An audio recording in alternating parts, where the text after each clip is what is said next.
El proceso era de carácter verbal y sus decisiones podían ser apeladas ante la justicia ordinaria del distrito. La decisión del juez del distrito no tenía recurso si la cantidad era inferior a 100 pesos. De lo contrario, se podía apelar ante el Alto Tribunal de Justicia. Los alcaldes ordinarios tenían competencia para decidir los asuntos contenciosos que ocurrieran en el distrito, a prevención con los pedáneos en los asuntos de su competencia. El Tribunal de Apelaciones, llamado en la Constitución también Alto Tribunal de Justicia, fue una adaptación de la Real Audiencia del Reino. Su composición constaba de 3 ministros letrados, un fiscal, un relator y un secretario. Tendrían una renta fija establecida en el texto constitucional de 800 pesos por cada ministro, 1,000 para el fiscal y 600 para el secretario y el relator. La finalidad de esta disposición buscaba que bajo ningún pretexto se exigieran derechos a las partes. Si se configuraba un impedimento de alguno de ellos, decidirían sobre el particular los 2 restantes, y en caso de discordia entre estos, se consagraba la posibilidad de acudir a un juez para que dirimiera la controversia. Las decisiones debían ser colegiadas, por lo tanto, en caso de recusación o impedimento de 2 de los ministros, el Senado debía enviar a las partes una lista compuesta por 6 personas y cada una de ellas podía suprimir 2 de la lista, empezando por quien promovió la recusación. Las decisiones del Alto Tribunal de Justicia o Tribunal de Apelaciones podían ser apeladas ante la Sala de Últimos Recursos. Esta sala estaba compuesta por conjueces nombrados de una lista elaborada por el Senado, sobre la cual las partes podían excluir a 2 miembros.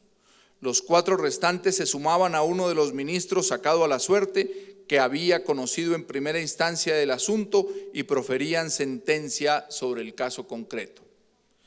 En las causas civiles de mayor cuantía, las partes podían acordar que su caso se resolviera por un juicio de jurados. Los jurados solo podían ser hombres propietarios que poseyeran bienes cuya suma no fuera inferior a 500 pesos y que cumplieran con los requisitos para ser jueces. El procedimiento para el juicio era el siguiente: si las partes acordaban el juicio por jurados, el juez que hubiere conocido de la causa escogería 36 de los propietarios, o 48 si eran más de 2 partes, con exclusión de aquellos que tuvieran algún vínculo con alguna de las partes o un impedimento. Cada una de las partes podía ir suprimiendo alternativamente uno de los propietarios hasta llegar a 12, los que serían llamados a conocer de la causa. La sentencia pronunciada por los jurados tenía el carácter de irrevocable y sería de ejecución inmediata. Este sistema de justicia en lo civil y en lo criminal venía aparejado en la Constitución de Tunja de 1811 de un sistema complejo de control de la actividad administrativa, sistema que puede ser calificado de revolucionario y altamente original respecto de la experiencia que se estaba viviendo en Europa al mismo tiempo. La Constitución de Tunja le confirió al Senado una competencia muy interesante de control de legalidad respecto de las decisiones judiciales. Así, si en la secuela de un juicio del último recurso creyese firmemente alguna de las partes que se ha quebrantado la ley que debe regir el caso, pueden ocurrir al Senado para que decidan si realmente se ha quebrantado o no la ley, pero sin entrar a reformar la sentencia, puesto que esto toca al tribunal en que pende el asunto.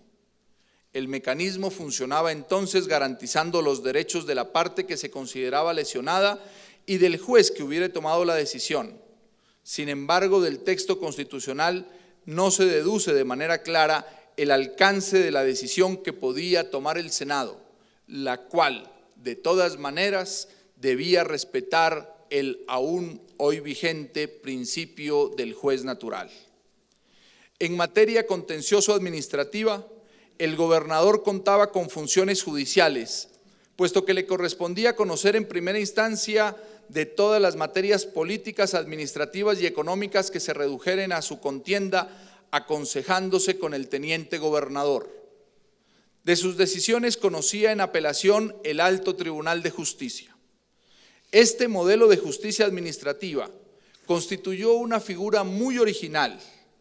puesto que, a pesar de que el otorgamiento de funciones contencioso-administrativas al órgano supremo del Poder Ejecutivo pudiera parecer una réplica del modelo francés de justicia retenida, en verdad el órgano de cierre de esas decisiones era el Alto Tribunal de Justicia,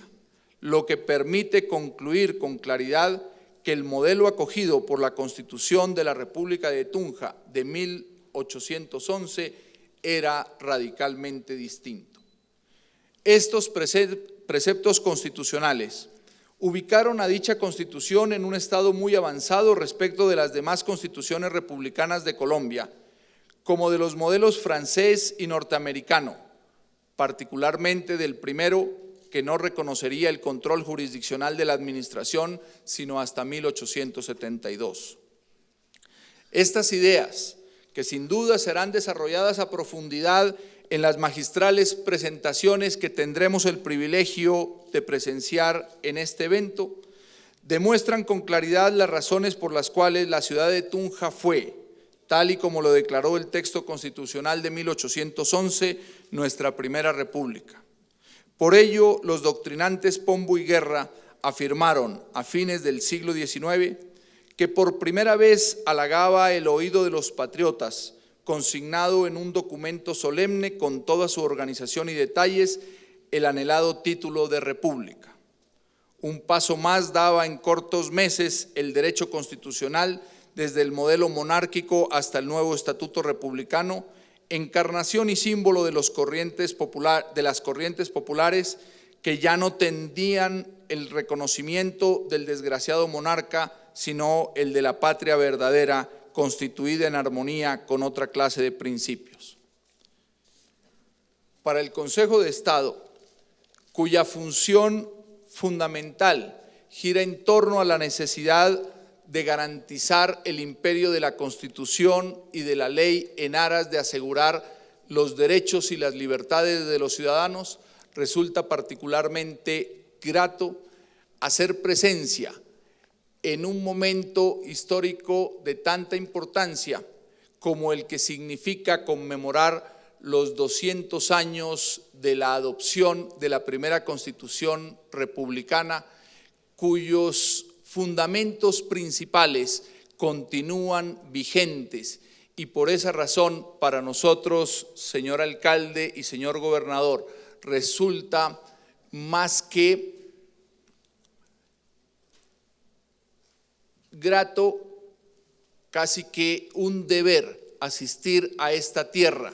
cuna de la libertad, para reafirmar lo que a diario nos corresponde cumplir en orden, insisto, a garantizar los derechos y las libertades de todos los ciudadanos y garantizar a la vez el imperio de la Constitución y de la ley en relación con todas las actuaciones que deben cumplir las autoridades administrativas en nuestra República. Muchas gracias a Tunja, muchas gracias al departamento de Boyacá, no solo por el calor y el afecto con el que nos recibe, sino por todos aquellos principios de libertad que nos enseñaron, que nos legaron y que aún continúan rigiendo después de estos 200 años de vida republicana. Muchas gracias.